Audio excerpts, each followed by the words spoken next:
मालिक, 5:30 हो गए हैं। मैं चलता हूँ वरना देर हो जाएगी। अरे 5-10 मिनट तो ऊपर नीचे होते रहते, ये काम खत्म करके ही जाना। नहीं नहीं मालिक, अगर मैं ये काम खत्म करने बैठा तो मुझे रात के 9 बज जाएंगे। मैं कल सुबह जल्दी आकर ये काम खत्म कर दूंगा। 5:30 बजे ही तेरे पेट में दर्द शुरू हो जाता है। जा, तू नहीं सुनने वाला। अगर तेरा काम मुझे पसंद नहीं होता तो मैं तुझे कब का नौकरी से निकाल चुका होता। ऐसा दिन नहीं आएगा मालिक, देख लेना। प्रकाश फिर अपना बैग लेकर जल्दी जल्दी अपने घर की तरफ चल देता है। उसके माँ बाप दोनों ही अंधे थे। 14 साल की उम्र तक उसकी दादी ने उसकी परवरिश की थी। फिर बुढ़ापे में बीमार होकर वो गुजर गई। प्रकाश सुबह सुबह अपने माँ बाप के लिए खाना वाना बनाकर जॉब पर आता था और फिर 5:30 बजते ही वो घर की तरफ भागने लगता, क्योंकि उसे घर जाकर अपने माता पिता को देखना होता था। अरे प्रकाश, तू आ गया। मैं कितनी भी आहिस्ता से दरवाजा खोलूं या पैर रखूं, माँ तुझे पता चल ही जाता है कि मैं आ गया। क्या करूं बेटा, पूरा दिन बस इस दरवाजे के पास ही मेरे कान लगे रहते हैं। चल बेटा, हाथ मुंह धो ले, थोड़ा आराम कर ले। हाँ, मैं चूल्हे पर चाय रख देता हूँ। जब तक नहा कर आऊंगा तब तक बन जाएगी। प्रकाश चूल्हे पर चाय रखकर नहाने चला जाता है। नहाने के बाद वो चाय डालकर अपने माता पिता को देता है और खुद पीने लगता है। माँ, कोई दिक्कत तो नहीं हुई ना? कोई दिक्कत नहीं बेटा, तेरे होते हुए मुझे कभी कोई दिक्कत होती ही नहीं है। संभालना तो मुझे चाहिए था तुझे, और तू हमें संभाल रहा है। बस माँ, अब तुम फिर से शुरू मत हो जाना। मैं खाना बनाता हूँ, फिर सब मिलकर खाना खाते हैं। प्रकाश खाना बनाता है। वो सब मिलकर खाना खाते हैं। खाना खाने के बाद प्रकाश छत पर चारपाई डालकर लेट जाता है। उसकी जिंदगी पिछले कई सालों से इसी तरह से चलती आ रही थी। वो एक छोटे से गांव में रहता था और गांव के जमींदार के पास ही हिसाब किताब देखा करता था, क्योंकि उसका गणित बहुत अच्छा था। बड़े बड़े गुणा भाग भी वो चुटकियों में कर देता था। जब हेडमास्टर ने ये बात जमींदार को बताई तो उसने प्रकाश को अपने पास रख लिया। प्रकाश ने भी हाँ कर दी, क्योंकि एक तो वो अपने माँ बाप के पास रहता है, ऊपर से जब भी कोई जरूरत होती तो वो भागकर उनके पास जा सकता था। दिन भर उनके माँ बाप को देखने के लिए पड़ोस में रहने वाली उसकी चाची और उसकी बेटी आती थी, पर उसे तसल्ली तभी होती जब वो खुद अपने माँ बाप की देखभाल करता। उसकी माँ उसकी शादी कराना चाहती थी, लेकिन प्रकाश चाहता था कि जिससे भी उसकी शादी हो वो ऐसी लड़की हो जो उसके माँ बाप का बहुत ख्याल रखे। अगले दिन भी प्रभास ठीक 5:30 बजे वहां से निकल जाता है घर की तरफ। तभी बीच रास्ते में पड़ने वाले खेतों से वो गुजर रहा था कि उसकी नजर एक आदमी पर पड़ती है, जिसकी गाड़ी का पहिया जमीन पर धंसा होता है। क्या हुआ काका? ये पहिया इस तरह कैसे इस गड्ढे में फंस गया? लाओ, मैं आपकी मदद करता हूँ। पता नहीं बेटा कैसे फंस गया। हाँ हाँ, मेरी मदद करवा दो। प्रकाश फिर उनकी मदद करने लगता है। काफी देर तक वो उस पहिए को जमीन से निकालने की कोशिश करता है, लेकिन पहिया था कि वो उठाया ही नहीं जा रहा था। प्रकाश से छोड़ते भी नहीं बन रहा था और उधर उसे अपने माता पिता की चिंता खाई जा रही थी। क्या हुआ बेटा? तुम्हारा तो चेहरा बिल्कुल पीला पड़ चुका है। अगर तुमसे ये काम नहीं हो पा रहा तो कोई बात नहीं, मैं अकेले ही देख लूंगा। नहीं नहीं काका, ऐसी कोई बात नहीं है। बस मैं ये सोच रहा हूँ कि ये पहिया निकल क्यों नहीं रहा। दरअसल मेरे घर में मेरे बूढ़े माँ बाप हैं जो कि अंधे हैं, मेरा इंतजार कर रहे हैं। फिर काफी कोशिश करने के बाद में पहिया निकल जाता है और काका गाड़ी आगे कर देते हैं। तुम्हारा बहुत बहुत शुक्रिया बेटे। अब क्या करोगे? बस काका, अब घर जाऊंगा भागकर। चाय तो आज अपने माँ बाप को नहीं पिला पाऊंगा, पर अब जाते खाना बनाना है। मैं तुम्हारी कुछ मदद करूं? नहीं नहीं काका, बस बस धन्यवाद। प्रकाश वहां से जाने लगता है तो काका उसे पीछे से आवाज देते हैं। सुनो बेटा, रुको, ये चूल्हा लो। ये एक जादुई चूल्हा है। तुम इस पर बर्तन रखकर जो भी चीज बोलोगे वो तैयार हो जाएगी। अगर कभी तुम्हें देर हो जाएगी तो तुम्हारे माता पिता को खाने पीने की कोई दिक्कत नहीं रहेगी। काका, मुझे लगता है ये समय मजाक का नहीं है। भला चूल्हा भी कभी जादुई होता है? और अगर आपको जादू ही आता है तो फिर आपने अपनी गाड़ी का पहिया खुद क्यों नहीं निकाल लिया? मैं एक जिनी हूँ और रोज तुम्हें यहाँ से भागते हुए घर की तरफ जाते हुए देखता हूँ। मैं वहाँ उस पेड़ पर रहता हूँ।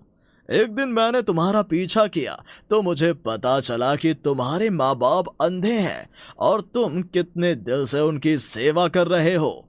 इसलिए मैंने तुम्हारी परीक्षा लेने की सोची, जिसमें तुमने जीत हासिल कर ली। ये तुम्हारा इनाम है बेटा, जाओ इसे ले जाओ। अगर आप जिनी हैं तो क्या आप मेरी माँ बाप की आंखें नहीं ला सकते? नहीं, मैं वो नहीं कर सकता क्योंकि वो भगवान की मर्जी है। मैं सिर्फ चीजें दे सकता हूँ जो तुम्हारे लिए मददगार साबित होंगी। प्रकाश वो चूल्हा लेकर भागकर अपने घर आता है तो देखता है कि उसके माता पिता दरवाजे पर ही बैठे हैं। अरे बेटा, इतनी देर लगा दी, मुझे तो घबराहट होने लगी थी। क्या हुआ बेटा, आज काम ज्यादा था क्या? आप दोनों पहले अंदर चलो, कोई काम वाम ज्यादा नहीं था, बस कहीं फंस गया था। आप दोनों बैठो, मैं अभी आप दोनों के लिए खाना बनाता हूँ।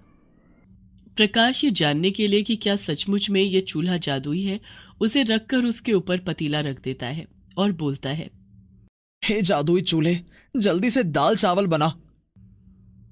और ये क्या, कुछ ही पल में उस बर्तन में दाल चावल तैयार मिलता है। प्रकाश की खुशी का ठिकाना नहीं रहता।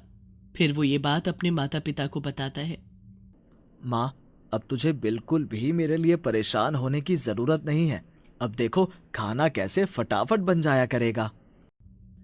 ये सब कुछ बेटा तेरी किस्मत है, तू इतने अच्छे दिल का है, इसीलिए तेरे साथ भी अच्छा हुआ है। फिर प्रकाश चूल्हे को झाड़ पोंछ कर रख देता है। अगली सुबह वो थोड़ा आराम से उठता है और चूल्हे पर बर्तन रखकर बोलता है और खाना फट से तैयार हो जाता है। तभी पड़ोस में रहने वाली उसकी चाची आती है। अरे वाह प्रकाश, तूने तो खाना भी बना लिया। मैं बेटा, घर में चीनी खत्म हो गई है। सुबह सुबह याद आया, सब चाय के लिए बैठे हुए हैं, क्या तू थोड़ी सी चीनी दे देगा? अरे चाची, इसमें पूछने की क्या बात है? रसोई में रखी है, जाकर ले लो। मैं तैयार हो रहा हूँ, वरना देर हो जाएगी। उसकी चाची जैसे ही रसोई में जाती है, नए चूल्हे पर उसकी नजर पड़ती है। वो चीनी ले लेती है, पर इस तरह का अद्भुत सा चूल्हा देखकर उसके मन में बड़ी जिज्ञासा सी होती है। अरे प्रकाश, घर में चूल्हा तो था ही, फिर वो नया चूल्हा क्यों ले आया? अरे चाची, वो जादुई कुछ नहीं चाची, बस ऐसे ही अच्छा लगा तो ले लिया। उसकी चाची घर पहुंचकर, कोई बात तो थी जो प्रकाश मुझसे छुपा रहा था। मुझे तो ऐसा लगता है कि उस चूल्हे में जरूर कोई खास बात है। शाम को जब प्रकाश घर आता है तो उसकी चाची छुप कर देखती है। मैं रोजाना माँ बाप को दाल रोटी या चावल ही खिलाता हूँ, क्यों ना आज उनके लिए चूल्हे से खीर पूरी और सब्जी बनवा लूं। हे जादुई चूल्हे, खीर पूरी और सब्जी ला। और देखते ही देखते सारा सामान तैयार हो जाता है। उसकी चाची छुपकर ये सब देख रही होती है, आंखें मलकर कई बारी देखती है। घर आने के बाद वो पूरा समय यही सोचती रहती है कि किस तरह वो कल उस चूल्हे को उठा लाए। फिर वो भी सुबह शाम दोपहर मजे मजे के खाने उससे बनवा कर खाया करेगी। इस तरह राशन भी बच जाएगा और उसका समय भी खराब नहीं होगा। अगले दिन सुबह प्रकाश फिर अपने माता पिता के लिए खाना बनाकर चला जाता है। थोड़ी देर बाद उसकी चाची घर आती है। अरे ओ प्रकाश की माँ, माफ करना, 2-3 दिन से तुम्हारे यहाँ चक्कर ही नहीं लगा पा रही। कोई नहीं बहन, तुम बीच बीच में आकर पता लेती रहती हो, यही काफी है।